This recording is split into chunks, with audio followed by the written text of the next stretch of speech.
Guys, it's so good to be back. This is my second video since my brain injury. So it's a big momentous occasion for me. I will likely turn both of our videos off here in a little bit and do the rest of the video on audio, just to save brain space. But it's good to see you, and it's so good to be here with a special guest, Audrey, and she has recently completed the Complete Health program and some belief work with us. And so I'm really excited to have her come on and get to share her story, and most importantly, her wisdom and her encouragement for you guys, since she is forging the way ahead into being healthy.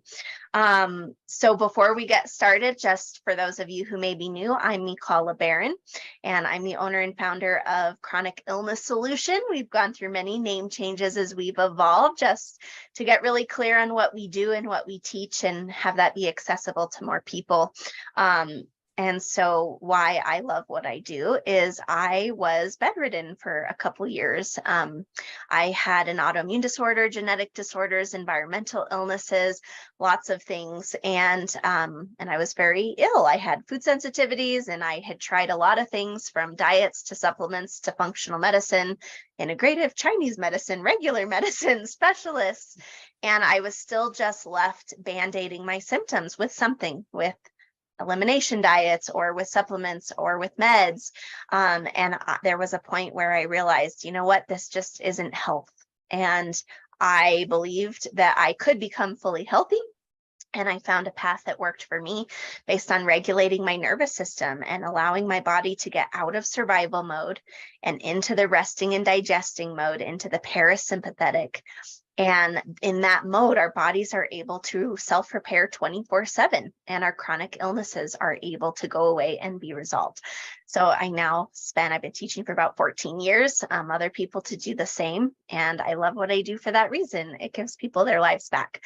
So I'm here with Audrey, and thank you so much for being here. It feels really vulnerable, you guys. I've been on the other end to share your journey and to share these intimate parts of your life and yourself that you don't tell people about. So it's a really special honor when our graduates are willing for themselves to be able to step into that power, and also willing to be able to spend their time to educate and teach and share that wisdom with you guys. So Audrey, would you mind just introducing yourself, so people know you're a real person, and just share a few tidbits about you? Yeah. So I'm Audrey Hawkes. I am a mom and a wife. I had been working at an accounting firm for about 8 years and just recently switched careers. I'm still with them for part-time, but I'm kind of focusing on being a mom right now, which has been great. And also I'm an artist, so I've been putting a lot of my extra time into my art as well. So great. Cool. I love that. That's such a good healthy thing. Yes. We're talking about health. It was big. I love it. Awesome. So not to be rude, you guys, but I'm gonna turn off our videos, Audrey, if you want to, so I'm not gonna make you stay on while I'm off. And that'll just give me the space to focus and dim the lights and save my brain space. So thank you guys for your patience with that. So I've got several questions. So let's walk through Audrey's journey so she can share some of her wisdom.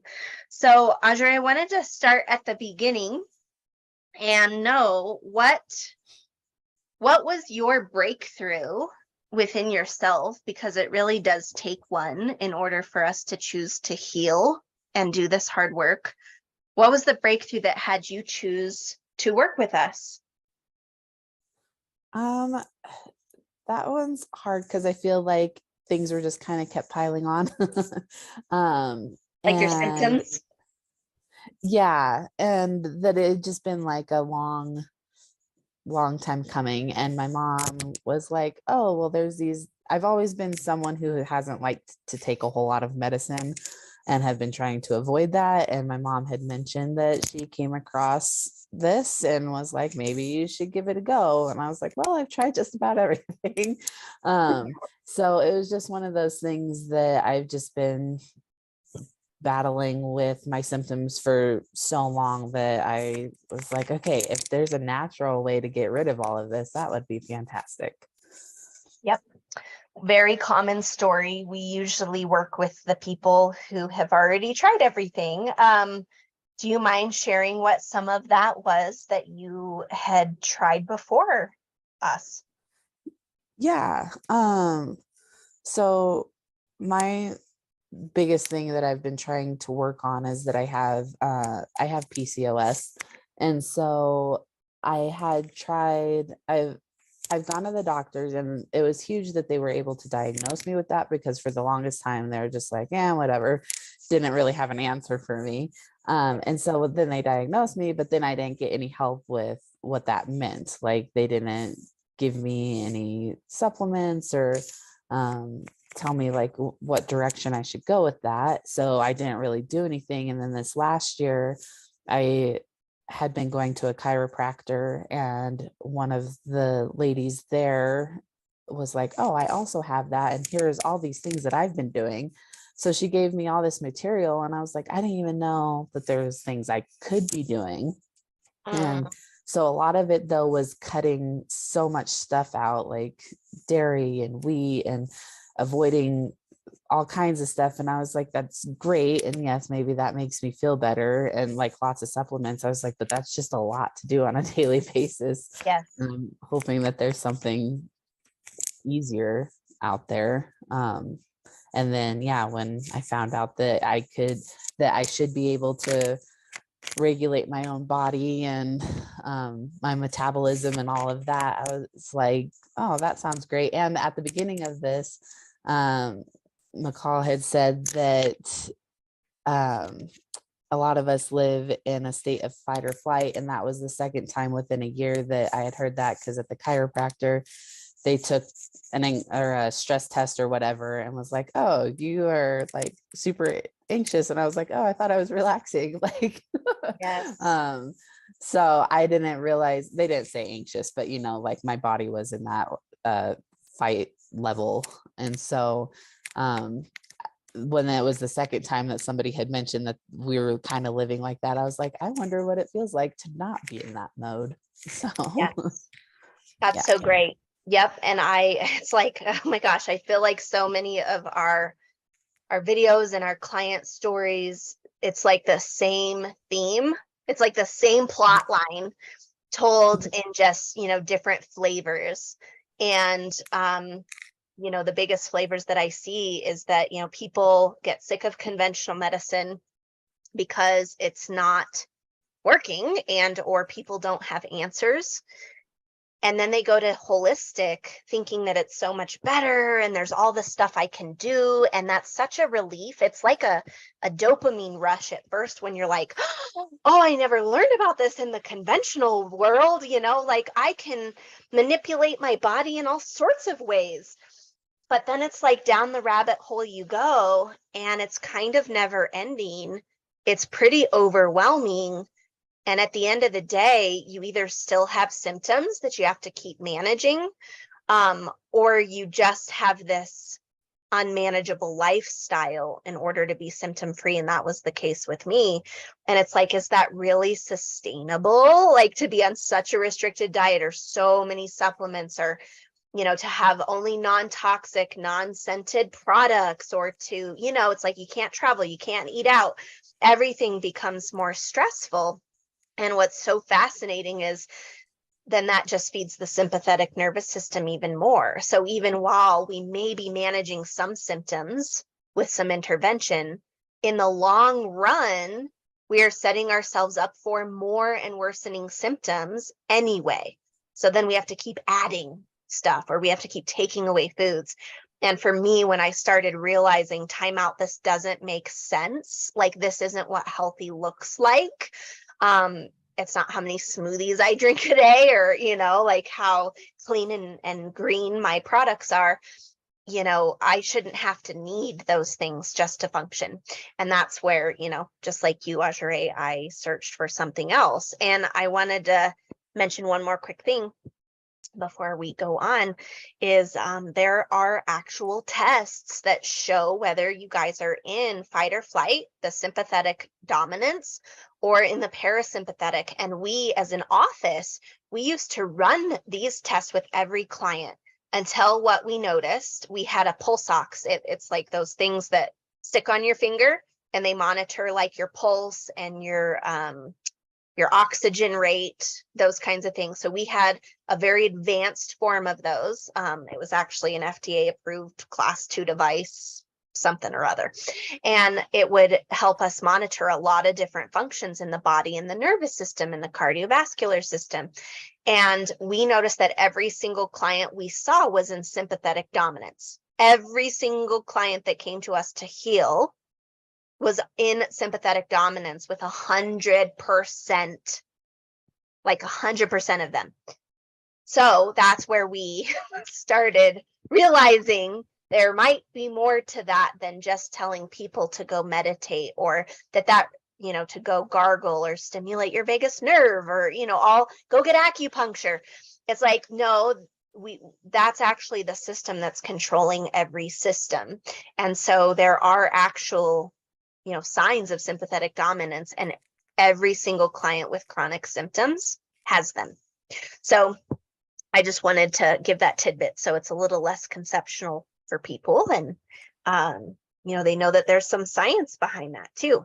So thanks for sharing your breakthrough. Can you tell people what was your starting point? What was the actual experience with the symptoms and with managing the chronic illnesses?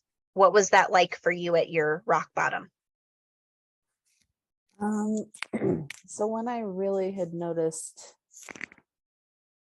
that it was affecting my life, I think was more, I was starting to get really irritable, like with my kiddo. And so he would be at school all day. I want to be around him. And then when he would get home, I would already feel that stress of being like overwhelmed. And he's a really great kid and not very rambunctious at all. So I was getting frustrated with myself for being like so anxious and so uptight and so irritable, like right away. And I knew that just didn't feel right. And I wanted to be able to be like more present with him and have more energy and just be able to want to play with him and want to do the things, especially because I hadn't been around him all day long.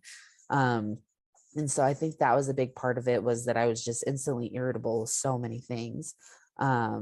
And I would try harder and harder not to be that person. And it just felt like it was digging a deeper and deeper hole. And then just like didn't feel comfortable in my own body type stuff. It just didn't feel like I was present, or that I don't know. I just didn't feel like I could do the things that I once was able to do, and it just didn't feel good. But I think the biggest thing was just being so irritable all the time. Yep. As a wife and a mom, I can very much relate to that. And I think it's precious that you bring that up as like your worst rock bottom, because it shows how much you care. It shows how much that's not in your heart to be that way. And I know a lot of women especially can relate. I know our men, especially if they have chronic pain disorders or just don't feel well, everything becomes overwhelming. And the beautiful part about becoming healthy is it's so much more than just losing a few pounds, or than just, feeling better, not having pain or not having hormone issues. It's like, it's really the quality of life and the ability to live your values and to have connection, love, and presence.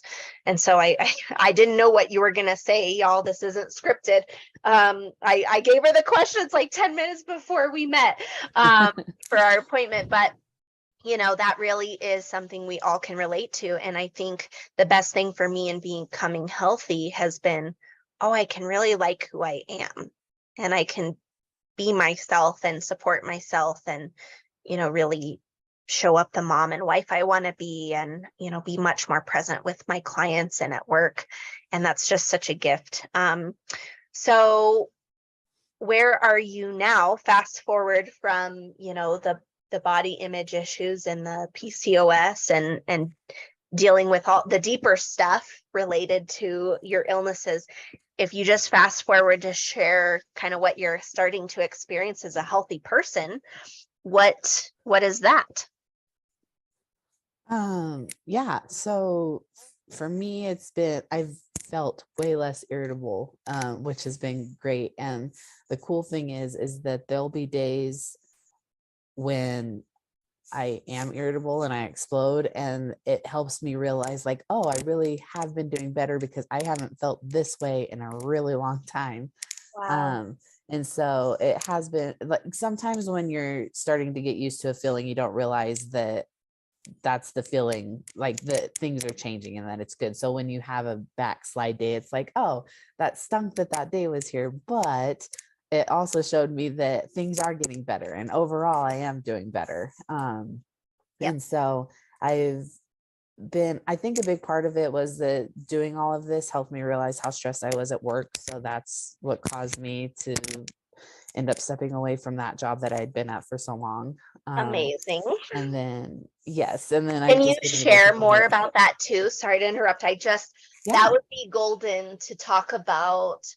How were you able to, in learning to become healthy and what that really means, how were you able to make such a bold and courageous choice for yourself? Like, people stay stuck in jobs forever out of scarcity and fear and stress, and not Mhm. even recognizing, oh, you know what, this isn't supportive for me. I'm going to choose something else, and I can. How can you speak to that for people who may be struggling in the same area? Yeah. So I know that not everybody's in the same situation as I am, but like it helped that I had a huge support system in my husband. And that he noticed that I haven't been pretty much like the person that he met and married for a while now, and he's just wanting me to get better too. So when we're able to have a sit down and a serious talk about that. But I'm a pretty empathetic person, so when I was working, it wasn't just the stress of the actual work that was getting to me. I was also a manager of a team of 10 people, and I would want them to come to me and let me know like what they needed from me and what they needed in order to perform their jobs better.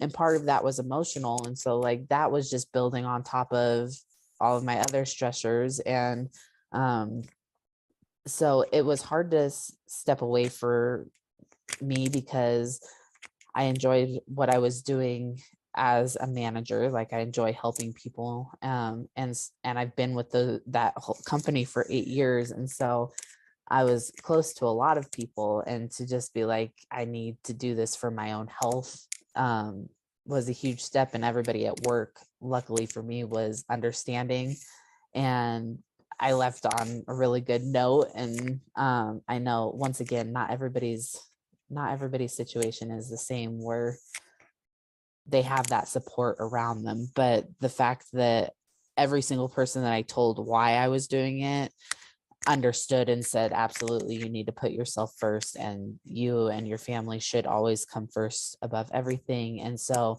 for me, it helped that I had people encouraging me to do that instead of just person after person being upset. Yep. So I had gotten to a point where I was just anxious all the time. And I was like, I think a big portion of it is coming from work. And if I can cut something out and still be able to survive, like money wise and living wise, then I think that will be the first step. And it really has been huge.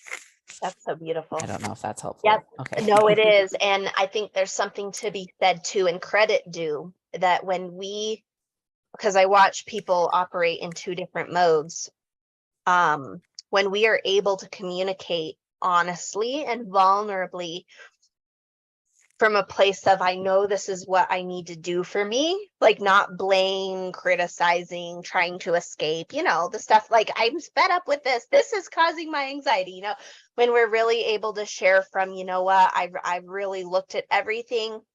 I know this is what's most supportive for me and my family. We do call forth that support. So you had to have been, yes, you were blessed to have some support, but you must have been in a space to communicate that from a place of calm and a place of truth and a place of vulnerability, for it to be received so well. And to be honest, that's a really good example of what kind of healthy boundary setting for ourselves is, that it leaves people empowered. There's no, messes left behind, sometimes those are unavoidable, but it's really like, how can you bring peace and support yourself in the areas you need? And that's just, I think that's a great example of what you just described. Leaving your job, but with peace and good relationships intact. And, you didn't say gratitude, but I feel like that was probably there. Am I right? Yes. Yeah, I can hear that. So good. So, what were your favorite modules or lessons or kind of shifts that made the most impact in your complete health program? Which ones come to mind? I think there was probably two that really stick out.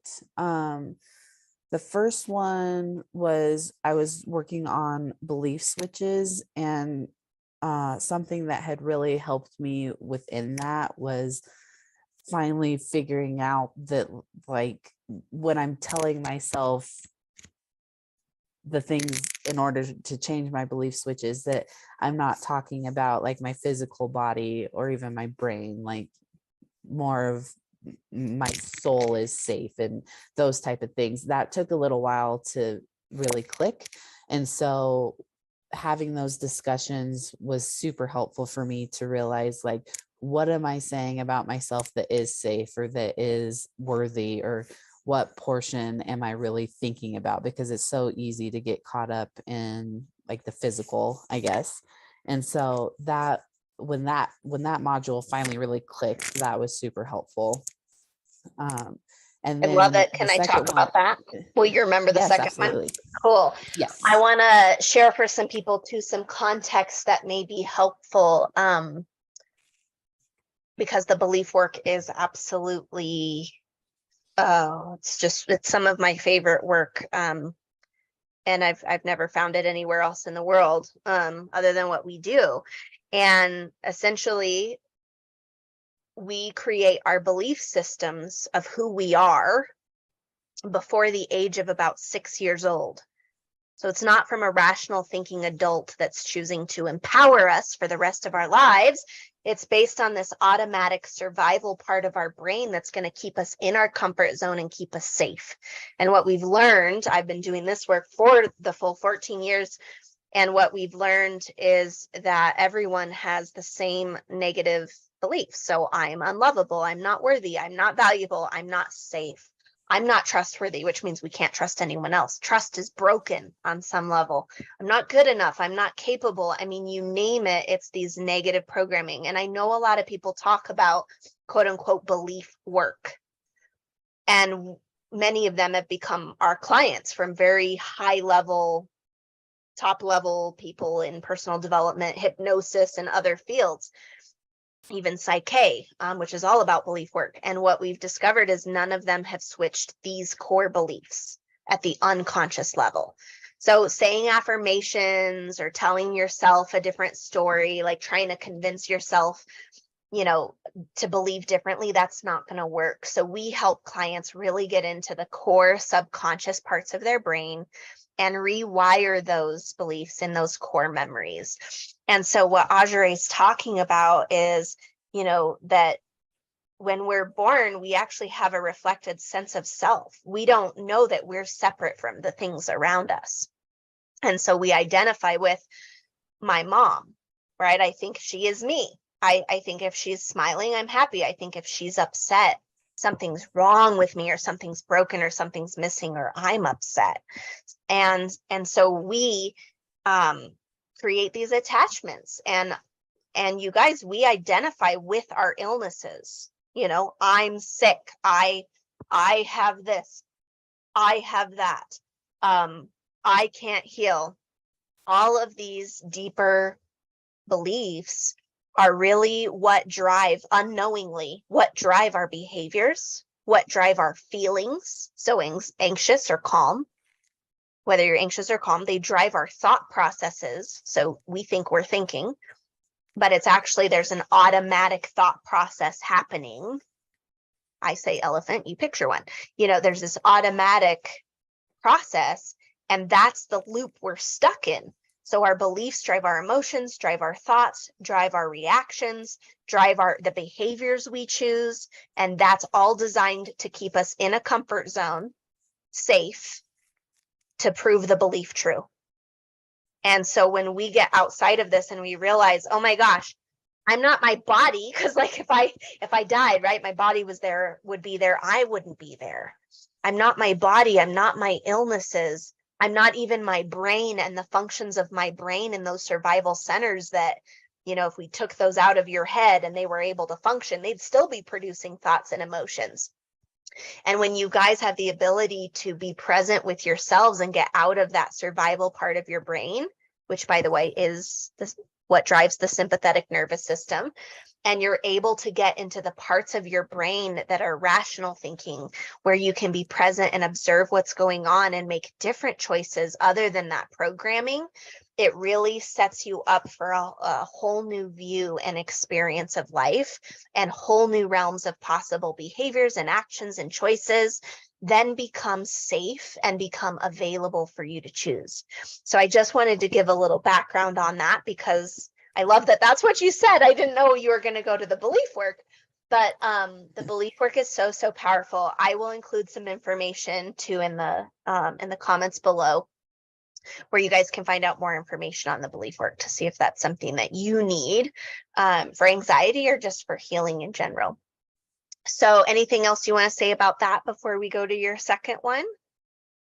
Yeah, I wasn't sure if that was one that you typically put in all of your modules, but I remember that we had started it for me specifically because I was a people pleaser and I was having a hard time. Like when we were talking about filling your cup before filling other people's cups, I was like, yeah, that sounds great, but I can feel myself fighting with this and I just don't know how to get past it. And so I know that that's why we had started working on the belief switches. So I wasn't sure if that was in everybody's plan, but Yep, good one. it Well, I would definitely say helped that's me. it's definitely a module we can frequently have, and we do customize our programs, you guys. So if somebody needs that work, they're going to get it. And if somebody needs a different module or a different kind of work, we are able to customize what we do. So that's not necessarily in everybody's program, but it is an option for people to do and get into, even if they know that that's what they resonate with. We offer the belief work just on its own. So yeah, I'm glad you brought it up. It's so important. Perfect. Okay, yeah. What was your second? What was your second favorite or the second most impactful module? The shortcut module. And so I'm still working on this one a lot. But I was always one of those people. I know you hear those kind of like stereotypes about artists and being like messy and cluttered, and that was definitely me. I find that I get into a project and then like my kid will get home or it's time to start cooking dinner, and instead of cleaning up those items right away, I'm like, oh, there's better things to do right now, I can always get back to it. And so I was always jumping from thing to thing and just not like fully completing any specific task that I was doing. And I thought it was all fine and dandy, but come to find out that those little things can, I don't know, like fester in the back of your mind of, oh, this didn't actually get complete. and then it's actually causing a little bit of turmoil within you, and it's saying about yourself like, oh, I didn't have time to do this. It means you don't necessarily, you're not making time for yourself, or you don't have time to put yourself first type thing. And so the excuses that you make for taking these shortcuts are actually like how you're visioning yourself, I guess, if I think I'm saying that correctly. But and that was huge for me to start just doing, because I even find myself now where I might drop something, or I'll see something on the floor but be like, I'll get to that later, and then like, stop, no, just do it now. You see it, just get it done. You'll feel better about it. You have Yep. time to do it, make time for yourself. So I think that was a huge one for me, and I'm still working on it. There's still lots Yep. of times that I'm like, meh, but and within that, knowing that, having the conversation with yourself of like, why do you feel like you don't need to put this first right now? Like, it's not always a good or bad thing, like we like to label feelings and Yes. such. Amen. Yeah, so that was helpful too. That was helpful too. And so there'll be days that I'm like, you know what, this is the choice I'm making, and it's okay. And it's not a good or a bad choice. It's just, it is what it is. And like, just talk to myself about why I decided to make that choice for the day. So I yes, love that it. module was huge for me. Yep, that's so good, because you're saying so many key principles to what being healthy really means. One, it is personal integrity. Every time we take a shortcut, we can't lie to our nervous systems. So we create stress every time we breach our own integrity. And it's in those small choices that it adds up to hundreds of times a day. It's not in the big choices that we usually focus on, like, oh, I did the major things, right? I paid my mortgage, pay my taxes, I didn't cheat on my spouse. It's like, we're like, I'm good. But like you said, it's do I honor myself when I drop something? Am I going to ignore it knowing I feel bad about that? Like, bad about myself, that's not my standard. Or do I feel good about myself picking it up and putting it away? And that is what stress is. And so we create stress by every choice we make. We create peace, resilience, or regulation, or homeostasis, however you want to say it. We create health with every choice we make. And being able to see those tiny itty bitty little shortcuts where we're letting ourselves off the hook give us the power to see where we're actually unknowingly creating stress in our system. And I'm really proud of you. That's something I'm still working on. I think it's a lifetime journey of development. And but what a beautiful commitment to yourself. And you're also saying, there's a level of deep acceptance of yourself too, in not being able to say, oh, that's good or bad, or go into beating ourselves up, or go into like, it's like interrogating ourselves. Well, why did you do that? Well, why did it? Well, better. We don't have to go there. We can stay curious, loving, and accepting, just like we would one of our children that we love. It's like, oh, I can tell you're having a hard time today. Like, what is your best today? Right? That changes. And how can I support you today? And even when I, maybe don't show up my absolute best, I can be curious, like, hey, what's going on? Right? Instead of having this crazy perfect expectation, unrealistic expectation of myself to be something. I can really have a supportive and loving relationship with myself and help myself along the path of learning and growing. And that's what I hear and what you're saying too, even on the days where, okay, you do, you do skip the thing, or you don't do what you committed to doing. There's such, when you can learn and grow from that, from a non-judgmental place, oh my gosh, in my experience, that's where I've learned and grown the most, because I'm like, okay, I'm not pressuring myself to do it. And I can be open to the experience. Like, that wasn't my best. I do feel better when I step up in that area. And it's just, when it's about learning and growing, you guys, and not being perfect or being who you should be, that's a life in the parasympathetic, a life of shoulds and pressure, and everyone else comes first, and you're bad and wrong. If you make a mistake, that's a life in the sympathetic. So I love that you shared that. Anything else you want to add to that before our last question? Mostly just it's the constantly working on it. There'll be times that I do knock myself down and then I'm like, stop it. It's okay. Just like have that conversation. So it doesn't happen just overnight, but it does feel good when you start to see the difference of how your mind's talking to yourself throughout the day, I guess. Oh, totally. And I like to tell people it's a muscle. So it's like you don't go to the gym and get ripped overnight. You learn the muscles to work out, and then it's consistency.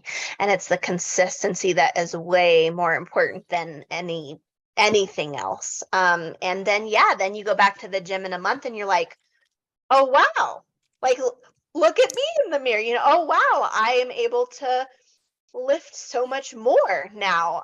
My muscles are so much stronger. Or you put on those pair of pants and you're like, oh wow, you know what I mean? I am losing inches. It is working. And that's the same thing with working on ourselves and developing a healthy relationship with ourselves. Is it's those muscles. It's like if you're in a marriage with yourself and all of a sudden you start neglecting your spouse, the marriage is not going to go well. And it's the same with ourselves. If we go back into old patterns, or we're not supporting ourselves actively that day in this moment, that it's not going to go well. But thankfully, with the tools we have, we then have the self-awareness to catch those patterns that used to be unconscious and just recommit and refocus. And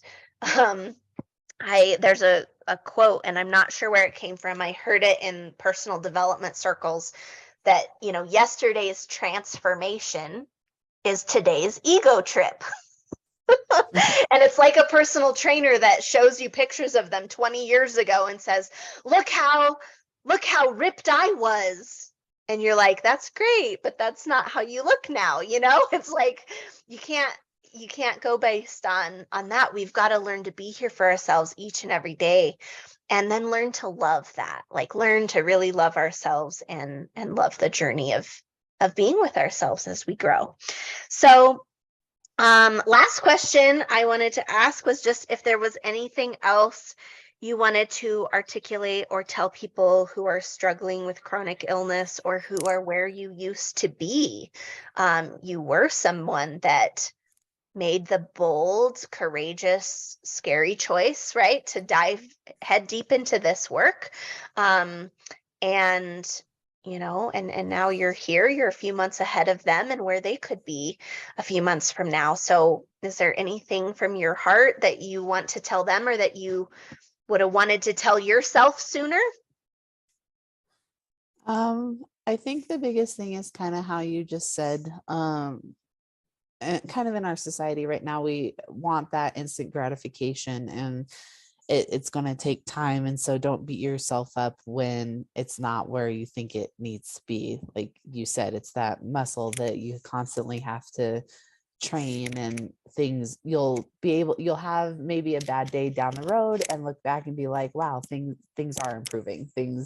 I haven't had this kind of a flare up in this long, and you'll be able to notice it. It's slow and good. But I think the only other thing is that it is totally worth putting yourself first and helping yourself heal and get out of a constant state of fight or flight. For people who haven't been able to feel that before, like you don't even realize how your body's in that mode for so long, because you've probably never felt how it feels to not be in that mode. And it's definitely worth it. Like I think the other day I was just meditating and trying to go through some of my own thoughts, and I remember feeling just like this huge wave of relief, and I was like, what was that? I am not used to that feeling. And so to be able to get to that point where your body really does just kind of like release and finally isn't always anxious, just is a really great feeling. And just getting that alone is, I think, worth it. Yep, same. I remember saying that. I'm like, I would have kept my symptoms if I could have this peace. Like I didn't even know that's what health was about, was like like I'm at peace, I'm okay, and I can handle life, and I like who I am, and I feel loved, you know. And it's like, Yes. gosh, I would have kept my food allergies, if I had to get this. But I'm just so grateful too that the physical symptoms go away. And then, if I do flare up, I I know now how to know exactly what that means, exactly what stressor caused it, exactly how to support myself and get it to resolve. And I know that's, now that you're a graduate, Ajere, that's the journey you're on now too, as if anything pops up, it's learning now how do I find out where this is coming from and what to do. And that's a journey, but it's so empowering. And you guys, it's a total different paradigm than, oh my gosh, I'm so afraid of symptoms and I don't know what's causing them, and something's broken in my body and I don't know if what I'm doing is going to fix it. Can anybody fix it? That's just a never ending, it's like a nightmare for me. That's my own words, but it was like a nightmare. And over here, it's like the lights turned on and you're like, oh, it's a cute little puppy coming to give me a message, right? That it's hungry. It's like symptoms are not scary. They're not monsters. They're just communications. And as soon as you learn the language of how to understand them, you're fully empowered around your health. So that's what we do. And if you guys want to know if this is, going to work for you and your chronic illness, or, you want to find some more information, we offer a free 90-minute breakthrough call, a free consultation. And what we do is we dive into specific education so you can understand how the brain and nervous system works to create illnesses. We will dive into your medical history very deeply and thoroughly. You can even send us all your labs so we can look and see if your doctor's missed anything that they should have talked to you about, which is likely. And we then assist you guys in finding and connecting the dots to what were the life events that threw your system into fight or flight, that then within 3 to 6 months created your chronic illness. And all of this information is great, but none of it makes any difference until you can connect the dots yourself. So that's why we spend a lot of time with clients just for free, just to help them connect the dots, and the light bulb really does go on. And so after we know what kind of is causing your system to be in fight or flight, we have a few other techniques we use as well to identify those unconscious patterns that are keeping you in fight or flight. Then we craft a custom program so we know exactly what we need to work on to get you into the parasympathetic and to resolve those unconscious triggers and those body triggers. And so at that point, we can determine if it's a good fit or not a good fit, and if your body and brain can do the work that we teach. And if it's not a good fit, that's fine. We will send you along your way with resources or referrals to what is a good fit for you that you need.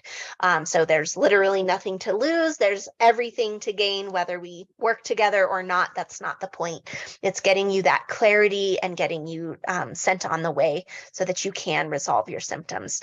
So I'll post a link below on that. It's chronicillnesssolution.com/apply. And you can fill out some information and then schedule directly on our calendar. Always reach out to me if you don't see spots that work for you. We can always try to open up something on the back end. So that's it for today, you guys. Again, another thank you to Ajere so much for sharing her journey and spending time. And we look forward to helping more people, and Ajere, to watching you blossom in your new healthy life. Thank you. Yep, thanks.